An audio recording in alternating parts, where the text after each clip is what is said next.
up-close view of the two-wheel fabrication Heathen Marauder custom exhaust slip-on for the GSX8R. This is a 2025, and this is it side-by-side next to the stock muffler.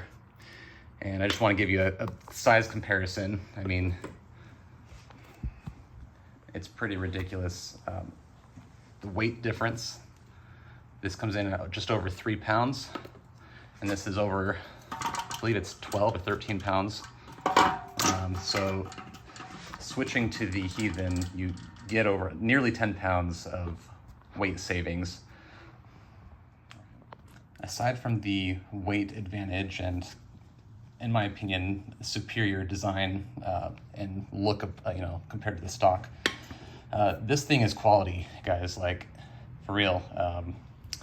Just looking at it, I mean, it's hard to tell, but this is 16 gauge stainless steel, and it is clean. Now, granted, I've put nearly 300 miles on it at this point, so I've kind of scratched some of the Cerakote coating off, around where the clamp goes and where it mounts onto the frame.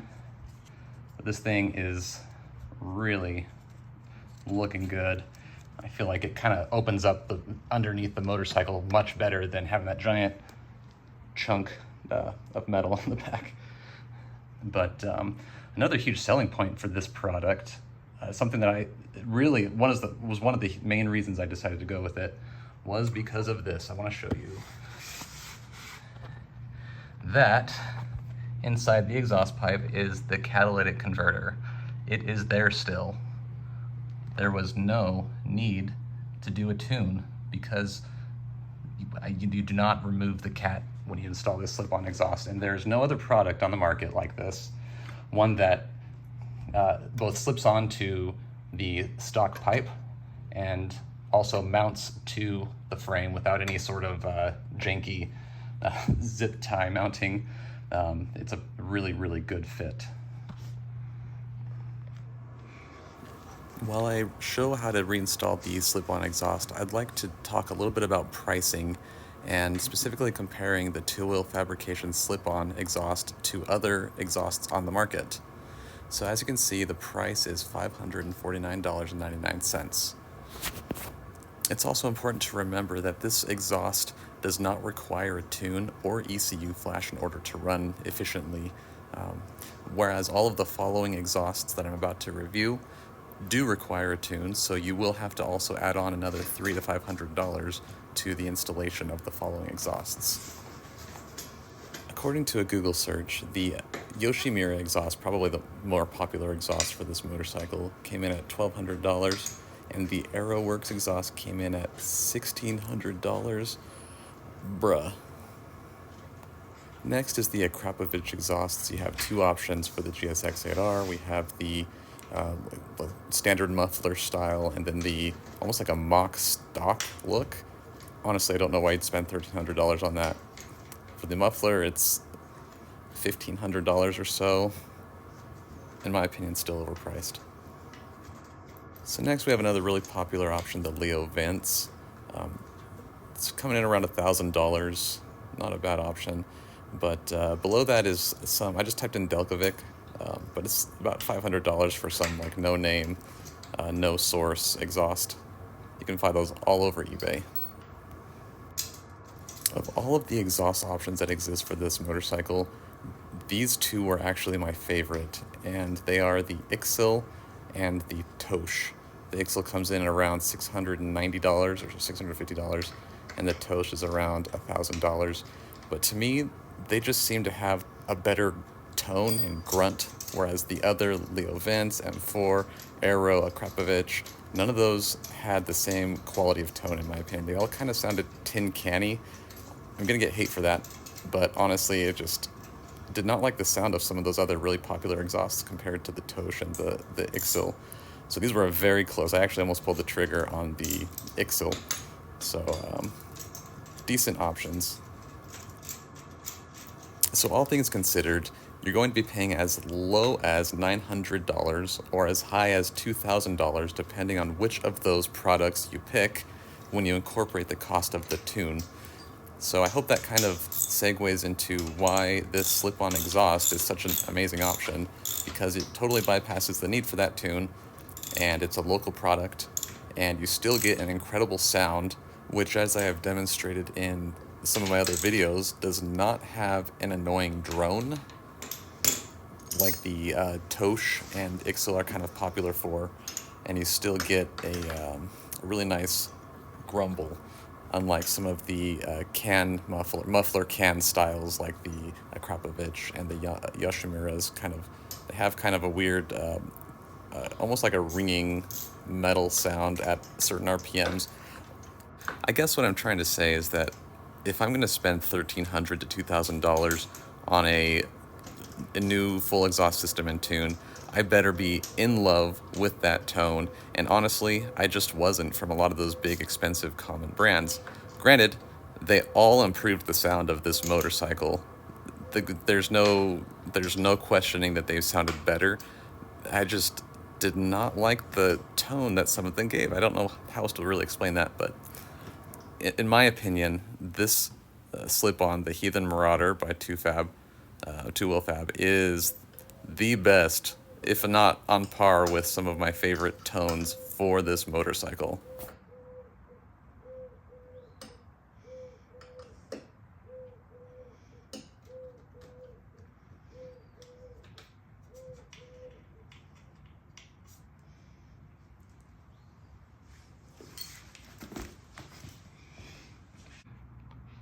So even though I was just reinstalling the Heathen slip-on exhaust, the payoff for its price being so low is that you do have to customize, or I should say mod, your own exhaust before you can install it. And that is a little more involved than what you just saw me do. You actually do have to take off the side plastic, and the whole side comes off as one piece. There's a couple of little bolts on the outside, and a couple of little snap-on clips on the inside, up in the side here. Then you ultimately will be using a saw, it's kind of hard to see it down there, to cut through the stock pipe, basically at the weld of the muffler. And I literally just used Harbor Freight blades for the process. This old Craftsman, this is my brother-in-law's. It's not even, I don't even own any power tools, but with this thing, we got through it. It did take a little bit of time because you do have to cut through a secondary cat. So you can see it on there. It's sucker was pretty thick, but it took about a good probably 10 minutes straight of sawing, which was probably the hardest part. My hand was tired, I'll be honest. But other than that, you do have to file down the edges, and there is a little mount that exists on the stock pipe. So I can show it here. Yes, this thing here. It's not even used for the 8R, but you do have to cut this side off, and I kind of filed it down. I did kind of a crude job cutting it back. I may file that down later, but I don't need to. It still fits just fine.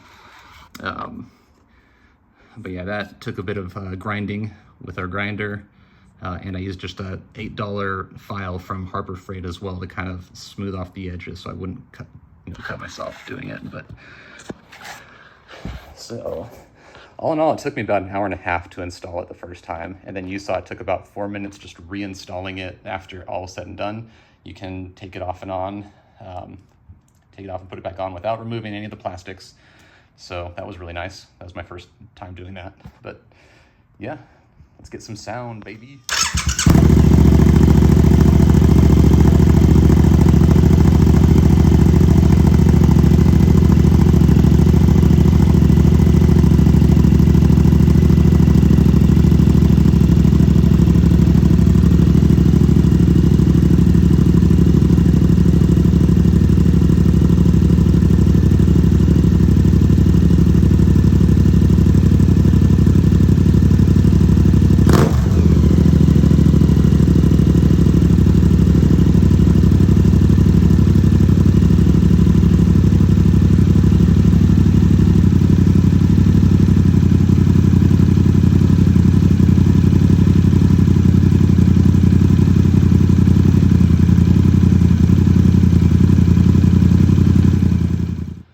do want to address one concern that was mentioned in, I believe it was Reddit, a Reddit forum, that there was skepticism about the way this exhaust exits. It's kind of hard to tell, but it kind of exits almost like it's pointing at the tire.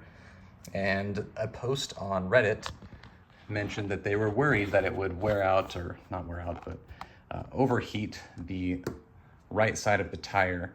And I had read that going into this and figured I'd, give it a test anyway. And after riding it for an hour, I can't really prove this because I don't have like a thermal camera, but I, felt both sides of the tire felt exactly the same. Granted, I am riding in Phoenix, Arizona, where the asphalt's probably 130 degrees anyway, but both sides of the tire were the same temp. I didn't notice any significant temperature difference. I guess a way to know for sure would be to use some sort of a laser thermometer or thermal camera or something, I don't know. But it did not seem significant to me. I wanted to show some POV footage. I used an iPad. The angle's horrible, but at least you get an idea of what it sounds like in regular traffic.